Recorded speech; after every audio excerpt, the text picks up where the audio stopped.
അങ്ങനെ നമ്മൾ ആന്ധ്രയിലെ 4ാമത്തെ ജില്ലയായ അണ്ണാമയ്യ ഡിസ്ട്രിക്റ്റിലോട്ട് പ്രവേശിക്കുകയാണ്. അപ്പോഴത്തേക്ക് കുറച്ച് ശുനകന്മാരൊക്കെ വരുന്നുണ്ട്. ഇതുണ്ടോ, ഒരു പണിയില്ല, ഒരു കല്ലെടുത്ത് പായുന്ന ടീമുകളാണ്. പാഞ്ഞില്ലെങ്കിൽ ഇവിടെ എടുത്ത് കിടന്ന് പ്രശ്നം ഉണ്ടാക്കും. അതുകൊണ്ടാണ് ഭാഗ്യത്തിന് കണ്ടില്ല. അപ്പോഴത്തെ താഴെ ഘാട്ടിൻ്റെ ഒരു ഭാഗം കാണാം. ഘാട്ടിലോട്ട് നമ്മൾ വരുന്ന വഴി സ്ട്രെയിറ്റ് റോഡായി. മുമ്പേ അവിടുന്ന് വളഞ്ഞ റോഡിലൂടെയാണ് നമ്മൾ കണ്ടത്. ഇപ്പോൾ സ്ട്രെയിറ്റ് റോഡായി.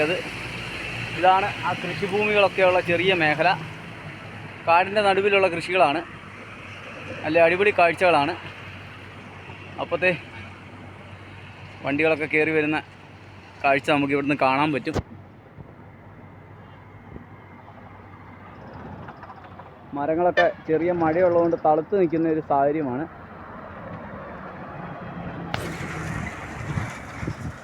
അപ്പോൾ അങ്ങ് അകലെയൊക്കെ അതൊക്കെ വെള്ളച്ചാട്ടം വരുന്ന സ്ഥലങ്ങളാണ്. അതായത് ആ കാണുന്ന കരിങ്കല്ല് ഭാഗമൊക്കെ ഇതൊരു നല്ല വ്യൂ പോയിൻ്റാണ്.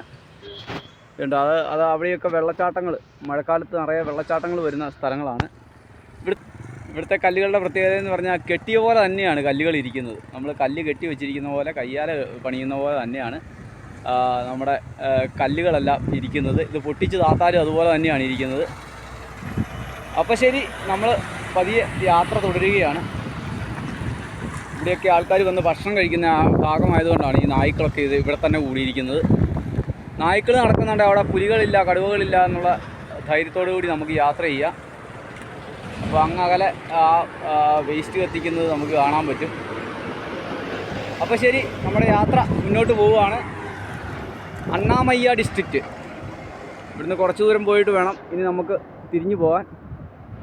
അങ്ങകലെയൊക്കെ മരങ്ങളില്ലെങ്കിൽ നമ്മുടെ വാഗമണിലെ പോലത്തെ മൊട്ടക്കുന്നുകളാണ്. മരങ്ങളില്ലെങ്കിൽ അതിലെ വഴിയൊക്കെ ഉണ്ട് കേട്ടോ, മേളിലോട്ടൊക്കെ വഴിയുണ്ട്. അതിങ്ങനെ ചുറ്റിക്കറങ്ങി പോകുന്ന വഴികളാണ്. അപ്പോൾ ശരി, നമുക്ക് യാത്ര തുടരാം. അപ്പം നമ്മൾ ഘാട്ടൊക്കെ ഇറങ്ങി ഗുവലച്ചെരുവിലെ സിറ്റിയിലോട്ട് വന്നിട്ടുണ്ട്. കുഞ്ഞി സൈക്കിളൊക്കെ ഇവിടെ ഇരിപ്പുണ്ട്. അവളെ എന്നെ നോക്കിക്കൊണ്ടിരിക്കുകയാണ്. ഞാൻ എങ്ങോട്ടാണ് പോയെന്നറിയാൻ വേണ്ടി എത്തി ഒലിഞ്ഞ് നോക്കുന്നുണ്ട്. അതൊക്കെ പോകാൻ വേണ്ടി ധൃതി വെച്ചുകൊണ്ടിരിക്കുകയാണ്. അപ്പോൾ ഗുവലച്ചെരുവിൻ്റെ കാഴ്ചയെന്ന് പറഞ്ഞാൽ ഇത് കണ്ടോ, ഈ മലനിരകളാണ്. മനോഹരമായ ചുവപ്പ് കല്ലുകൾ കൊണ്ടുള്ള മലനിരകൾ, അതായത് അടുക്കി വെച്ച പോലെയുള്ള കല്ലുകളാണ്. ഇത് പണ്ട് നമ്മൾ സഫാരി ചാനലിൻ്റെ സഞ്ചാരം പരിപാടിയിൽ അമേരിക്കയുടെ ഏതോ ഒരു പ്രദേശത്ത് ഇതുപോലത്തെ മലനിരകളിലൂടെ അദ്ദേഹം പോകുന്നത് നമ്മൾ കണ്ടതാണ്. അതുപോലത്തെ സെയിം ഒരു ഡിസൈനുള്ള ഒരു മലഞ്ചെരുവാണ്, പാറ ഇടുക്കുകളാണ്. അപ്പോൾ ഈ ചെരുവിൻ്റെ അങ്ങേ സൈഡിൽ നിന്നാണ് നമ്മൾ ഇങ്ങോട്ട് യാത്ര തിരിച്ചത്. ഘാട്ടൊക്കെ കയറി ഏകദേശം 7 കിലോമീറ്ററോളം ഘാട്ട് കയറിയാണ് നമ്മൾ വന്നത്. കാടാണ്. പിന്നെ ഇവിടുന്ന് ട്രക്കിങ്ങും പരിപാടിയൊക്കെ ഉണ്ട് കേട്ടോ. അവിടെ താഴെ ട്രക്കിങ്ങിൻ്റെയൊക്കെ ഏരിയ ആണ്. എനിക്ക് തോന്നുന്നത് ഈ മലയുടെ മുകളിലൂടെ ആയിരിക്കണം ട്രക്കിങ് പോകുന്നത്. അപ്പോൾ പോകണമെന്ന് ആഗ്രഹമുണ്ട്, പക്ഷേ ഇപ്പോൾ ഓഫീസൊന്നും തുറക്കുന്ന സമയമായില്ല. നമ്മൾ ഈ വഴിയെ മുമ്പോട്ട് പോവുകയാണ്. അപ്പോൾ നമ്മുടെ യാത്ര നേരെ ഇവിടുന്ന് ഒരു 140 കിലോമീറ്ററൂടെ പോകണം. അവിടെ ഒരു മണ്ഡപമൊക്കെ കാണുന്നുണ്ട്. അങ്ങോട്ടൊക്കെ ഒന്ന് പോയി നോക്കിയിട്ട് നമുക്ക് പതിയെ യാത്ര പോകാം.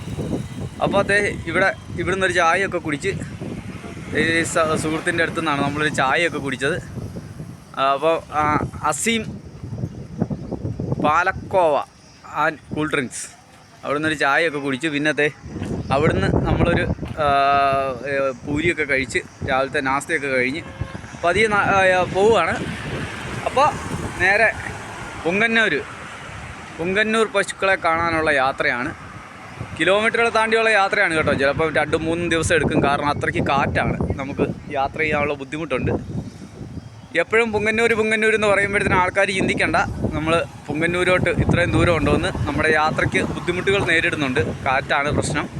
അപ്പോൾ ശരി, പതിയെ പോവുകയാണ്. Okay, thank you. ഹലോ, നമസ്കാരം. ജോക്കിൻ്റെ യാത്രയുടെ പുതിയ അധ്യായത്തിലേക്ക് ഏവർക്കും സ്വാഗതം.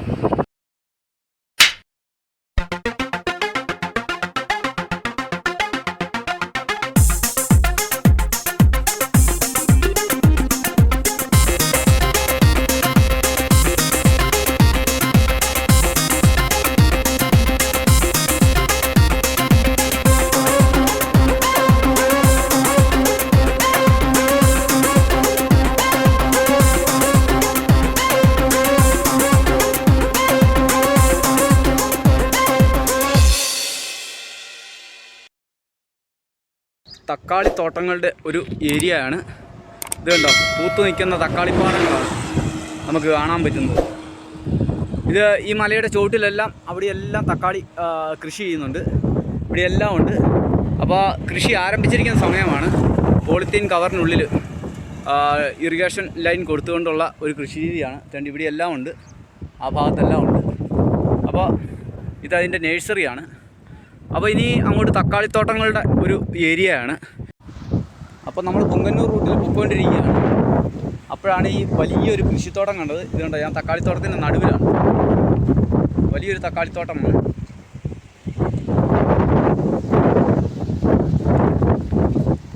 ഇതുകൊണ്ട് തക്കാളിയൊക്കെ ഇതുണ്ട്. ഒരടി അകലത്തിലാണ് തക്കാളികൾ ഈ പോളിത്തീൻ കവറിൻ്റെ അകത്ത് സെറ്റ് ചെയ്യുന്നത്. എന്നിട്ട് രണ്ട് സൈഡും ഇറിഗേഷനുള്ള സെറ്റപ്പ് എല്ലാം ചെയ്തതിന് ശേഷം, ഇത് കണ്ടോ, ട്രിപ്പിംഗ് ഇറിഗേഷനാണ്. അതിൻ്റെ കണക്ഷൻ എല്ലാം കൊടുത്തതിന് ശേഷം അതിങ്ങനെ അതിലൂടെയാണ് വെള്ളവും വളവും എല്ലാം കയറ്റി വിടുന്നത്. കൂടുതലും ഗോമൂത്രമൊക്കെയാണ് കയറ്റി വിടുന്നത്. അത് ഡൈല്യൂട്ട് ചെയ്ത് കയറ്റി വിടുകയാണ് ചെയ്യുന്നത്. ഇത് കണ്ടോ, വലിയ തോട്ടമാണ്. വളരെ മനോഹരമായൊരു തോട്ടം. നിറയെ പൂക്കളുമായിട്ട് നിൽക്കുന്ന തക്കാളിയാണ് നമുക്ക് കാണാൻ പറ്റുക. ഇത് എല്ലാം ഹൈബ്രിഡ് ഇനമാണ് കേട്ടോ. ഇതിനിപ്പം ഒരു 1.5 മാസം കഴിയുമ്പോൾ ഇതിൻ്റെ വിളവെടുപ്പ് സ്റ്റാർട്ട് ചെയ്യും. അപ്പോൾ ഈ ഭാഗം മുഴുവൻ 2 ചെറുപ്പക്കാരായ പിള്ളേരാണ് ചെയ്യുന്നത്. ഒരു 25-26 വയസ്സുള്ള 2 കുട്ടികളാണ് ഈ തോട്ടത്തിൻ്റെ ഉടമകൾ. അവർ എടുത്ത് ചെയ്യുന്ന കൃഷിയാണ്. ഇതുണ്ടോ, ഈ പ്രദേശം മുഴുവൻ തക്കാളിയുടെ കൃഷി മാത്രമാണ് ഈ മലയുടെ അടിവാരത്ത്. അതുപോലെ തന്നെ പുതിയ തക്കാളികൾ വെച്ചിരിക്കുന്നത് നമുക്ക് കാണാം. ക്ഷമിക്കണം, തക്കാളിയല്ല കേട്ടോ, ഇത് മറ്റേ പൂക്കൃഷിയാണ്. ചെണ്ടുമല്ലിയാണ്.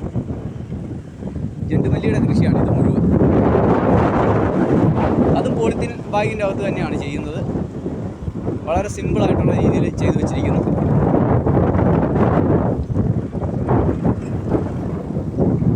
ഇതുപോലെ പൈപ്പിൽ ലൈൻ കൊടുത്തതിന് ശേഷം ഇങ്ങനെ ഡ്രിപ്പ് ഇറിഗേഷന് വേണ്ടി ലൈൻ കൊടുത്തിരിക്കുകയാണ്.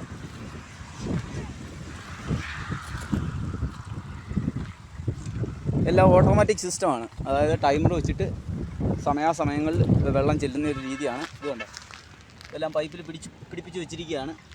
അതിനുശേഷം ഇത് കണക്ഷൻ കൊടുത്ത് സെറ്റ് ചെയ്യുന്നു. അപ്പോൾ ഈ കാഴ്ചകളൊക്കെ കാണാൻ വേണ്ടിയാണ് നമ്മൾ അവരുടെ അനുവാദത്തോടു കൂടി ഇതിൻ്റെ അകത്തോട്ട് കയറിയത്. 2 ഇഞ്ചിൻ്റെ പൈപ്പ് ഇട്ടിട്ട് അതിൻ്റെ അകത്തു നിന്നാണ് എല്ലായിടത്തോട്ടുമുള്ള ലൈൻ കൊടുക്കുന്നത്. ട്രിപ്പിംഗ് ആണ്. അതുകൊണ്ട് ചെറിയ ചെറിയ ഹോളുകൾ ഇട്ട് കൊടുക്കുകയാണ് ഇതിൽ. അപ്പോൾ ഈ കാഴ്ചയൊക്കെ കണ്ട് നമ്മളിങ്ങനെ നടക്കുമ്പോഴേക്ക് നല്ല കാറ്റുണ്ട്. അതുകൊണ്ട് എനിക്ക് നല്ല പേടിയുണ്ട്. കാരണം മറ്റൊന്നുമല്ല, നമ്മുടെ സൈക്കിൾ മറിയാൻ സാധ്യതയുണ്ട്. ആന്ധ്രയിലെ മാമ്പഴക്കാലമായിട്ടുണ്ട്. അപ്പം ഞാൻ പോകുന്ന വശങ്ങളിൽ മാവിൻ തോട്ടങ്ങൾ നിറയെ മാങ്ങയുമായിട്ട് നിൽക്കുന്നു. അപ്പോൾ ഇപ്പോൾ നമ്മുടെ നാട്ടിലോട്ടൊക്കെ വരുന്ന മാങ്ങ ഈ ആന്ധ്ര മാങ്ങയാണ്. ഇതുണ്ടോ, മാമ്പഴം നിറയെ മാമ്പഴവുമായിട്ട് ചെറിയ ചെറിയ മാവുകൾ. പുതിയ മാവിൻ തോട്ടമാണ്. ചെറിയ മാവിൻ തോട്ടം, ചെറുതല്ല, വലിയ മാവിൻ തോട്ടം. ചെറിയ ഉയരം കുറഞ്ഞ മാവുകളാണ് നിൽക്കുന്നതെല്ലാം. പക്ഷേ അതിൽ നിറയെ മാങ്ങയുണ്ട്. ഇതുണ്ടോ, എൻ്റെ ഓപ്പോസിറ്റ് സൈഡിലായതുകൊണ്ടാണ് ഞാൻ ഇങ്ങനെ കാണിക്കുന്നത്. അല്ലെങ്കിൽ അടുത്ത് പോയി എടുക്കാമായിരുന്നു. നമ്മൾ മാമ്പഴത്തോട്ടവും തക്കാളിത്തോട്ടവും ഒക്കെയാണ്. പിന്നെ വഴുതനത്തോട്ടം, അങ്ങനത്തെ തോട്ടങ്ങളാണ് ഇപ്പോൾ എനിക്ക് അങ്ങോട്ട് കൂടുതലും. അപ്പോഴത്തെ ഒരു ഇൻഡസ്ട്രിയൽ ഏരിയ ആണ് എൻ്റെ മുൻപിൽ കാണുന്നത്. അതുപോലെ തന്നെ വലിയ മലനിരകൾ, കരിങ്കൽ പാറകൾ മാത്രമുള്ള മലനിരകളാണ് കാണുന്നത്. അപ്പം നമ്മൾ പോണ വഴിയിൽ ചിറ്റൂരുള്ള രങ്കിണി മഹാൽ കോട്ടയിലാണുള്ളത്. ഇതാണ് ടിപ്പു സുൽത്താൻ്റെ രങ്കിണി മഹാൽ കോട്ട. അപ്പോൾ അതിൻ്റെ ചരിത്രവും കാര്യങ്ങളും ഒക്കെ വെളിയിലെങ്ങും എഴുതി വെച്ചിട്ടില്ല. നമുക്ക് അകത്ത് കയറി അതിൻ്റെ കാര്യങ്ങളൊക്കെ അറിയാം. Hi, hello. അപ്പോഴത്തെ ഇത് ഞാൻ ആദ്യമായിട്ടാണ് ഇവിടെ ഒരു ഏൻഷ്യൻ്റ് കോട്ടയിലേക്ക് വരുന്നത്. അപ്പോൾ ഇതാണ് രങ്കിണി മഹാൽ കെട്ടിടം. അത് കൊട്ടാരമാണ്. ഇത് അദ്ദേഹത്തിൻ്റെ ഒരു സുഖവാസ കേന്ദ്രമായിരുന്നു രങ്കിണി മഹാൽ. അപ്പോഴത്തെ ആ പുരാതന ശൈലിയിലുള്ള കെട്ടിടമാണിത്. ഉള്ളിൽ പ്രവേശനമില്ല. കാരണം മറ്റൊന്നുമല്ല, സംരക്ഷണത്തിൻ്റെ കുറവ് കൊണ്ട് കുറച്ച് ഭാഗമൊക്കെ കേടുപാട് സംഭവിച്ചിരിക്കുന്ന ഒരു അവസ്ഥയാണ് ഇപ്പോൾ കാണാൻ പറ്റുന്നത്. കാരണം തടിയും കരിങ്കല്ലും ഉപയോഗിച്ച് നിർമ്മിച്ചിരിക്കുന്നതാണ്. മുകളിലേക്കൊക്കെ ചുടുകട്ടയാണ് ഉപയോഗിച്ചിരിക്കുന്നത്. അപ്പോൾ ഇതിൻ്റെ ഉള്ളിലോട്ട് നമുക്ക് പ്രവേശനമില്ല. വളരെ മനോഹരമായൊരു കെട്ടിടമാണ്. തടിയൊക്കെ അകത്ത് പൊള്ളയാണ് കേട്ടോ. അകം പൊള്ളയായ തടികളാണ്. അത് കാലപ്പഴക്കത്തിൻ്റെയാണ് കേട്ടോ. വെള്ളം വീണ് അതിൻ്റെ അകത്തൊക്കെ പ്രാവുകൾ കൂട് വെച്ചിട്ടുണ്ട്.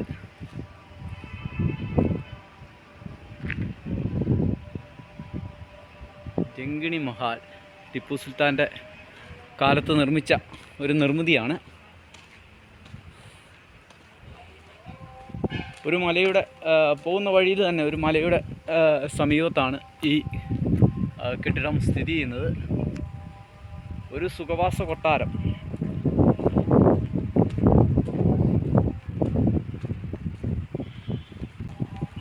ഫ്രണ്ടിൽ മനോഹരമായൊരു ഗാർഡൻ ഉണ്ട്. പക്ഷേ സംരക്ഷണമൊക്കെ കുറവാണ്. കാരണം അത്ര ഇതായിട്ട് സംരക്ഷിക്കുന്ന ഒരു സംഭവമല്ല. ഇവിടെ ഒരു ലിഖിതം കാണുന്നുണ്ട്. പാറയിൽ കൊത്തിയ ഒരു ലിഖിതം.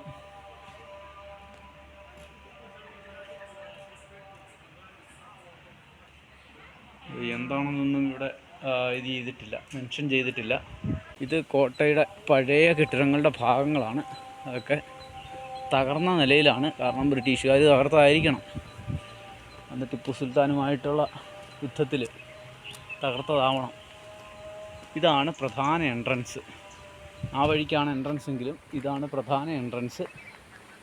ഇതുണ്ടോ, മുകളിലേക്ക് കയറിപ്പോകാനുള്ള നടകളൊക്കെ കരിങ്കല്ലിലാണ് നിർമ്മിച്ചിരിക്കുന്നത്. ഇത് പഴയ പീരങ്കിയുടെ ഭാഗങ്ങളാണ്. അവയിപ്പോൾ തൂണുകളായിട്ട് നിർത്തിയിരിക്കുകയാണ്. പഴയ പീരങ്കിയുടെ ഭാഗങ്ങൾ.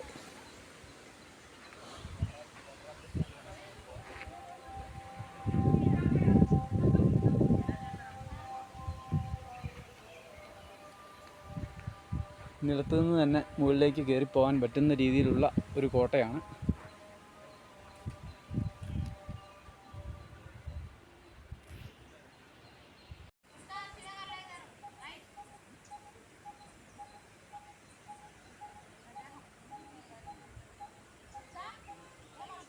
ഈ കൊട്ടാരത്തോട് ചേർന്നുള്ള ഒരു കിച്ചണാണിത്. ഒരടുക്കള. എല്ലാവർക്കും ഭക്ഷണം ഉണ്ടാക്കാനുള്ള ഒരു അടുക്കളയാണിത്. ഇതൊരു ചൂളയൊക്കെ ഉണ്ട് കേട്ടോ. ഇതാണ് ചൂള, ചിമ്മിനി. മുകളിൽ ചിമ്മിനി കാണാം. ഇവിടെയാണ് ഭക്ഷണമെല്ലാം ഉണ്ടാക്കിക്കൊണ്ടിരുന്നത്. അത് ഒരു സുഖവാസ കേന്ദ്രം. അദ്ദേഹം പിടിച്ചടക്കിയ സ്ഥലങ്ങളിലെ ഓരോ അദ്ദേഹം വരുമ്പോൾ താമസിക്കാനുള്ള ഒരു സൗകര്യം എന്നത് മാത്രമായിരുന്നു. ഇതുണ്ടോ, മണ്ണുകൊണ്ട് കെട്ടിയതാണ്.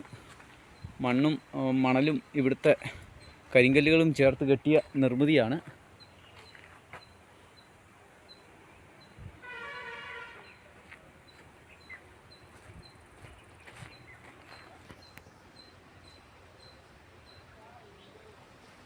ഒരു ചെറിയ ഒരു കൊട്ടാരം.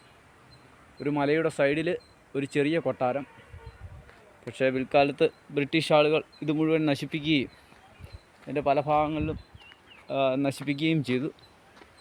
അപ്പോൾ ഇങ്ങനെ ഉള്ളിലൂടെയൊക്കെ നടന്നു പോകാനുള്ള വാക്ക്വേകളൊക്കെ ഉണ്ട്. അതൊന്നും ഇപ്പം പെർമിഷൻ ഇല്ല അങ്ങോട്ടൊക്കെ പോകാൻ.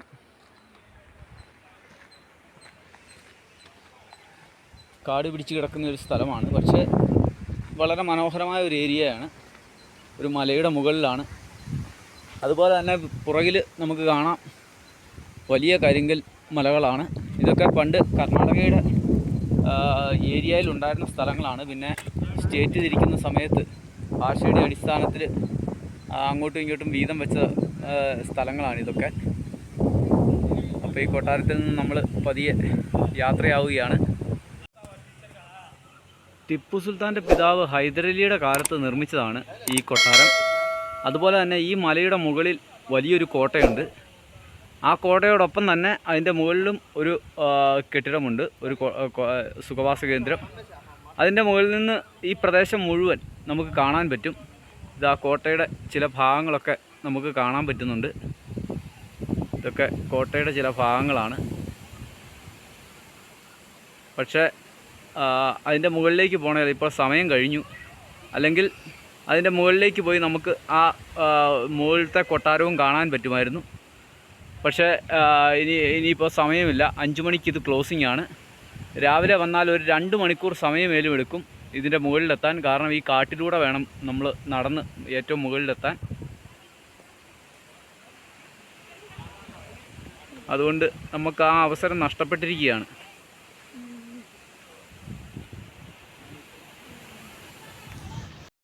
കാറ്റെന്ന് പറഞ്ഞാൽ നമ്മൾ എടുത്തെറിയുന്ന കാറ്റാണ്. ഇനി കുഞ്ഞൊക്കെ താഴെ ഉണ്ടോയെന്ന് അറിയണം.